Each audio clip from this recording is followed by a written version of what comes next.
200 کروڑ سال کی لائف اور ایک 50 سال کی زندگی. میتھ تو ہمیں پتا ہے کہ اصلی میتھ تو وہی ہے, اس میں تو کوئی شک نہیں ہمیں.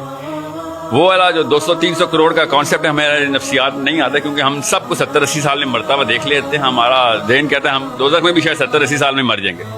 دوزخ میں کوئی 70-80 سال میں نہیں مرے گا. دوزخ میں تو 70-80 کروڑ سال میں بھی شاید نہ مرے کوئی.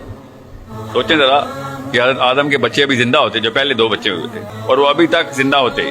آج جو لیکچر ہو رہا ہے, پھر بھی اگر اس وقت آخرت کا دن شروع ہوا تھا جب حابیل قابیل زندہ تھے, اور تو آج آخرت کے دن میں فجر کی بھی اذان نہیں ہوئی تھی. اتنا تھوڑا سپین ہے ہماری اس تک لائف کا, اور آخرت کا اتنا بڑا سپین کہ حابیل قابیل اگر زندہ ہوتے تو آج ساحل میاں یہاں پہ جو لیکچر دے رہے ہیں یہ فجر سے پہلے کا لیکچر ہوتا. میں ابھی ایک دن کی بات بتا رہا ہوں, دوزخ کی بات نہیں بتا رہا ہوں. آخرت کا دن اتنا بڑا ہونا ہے.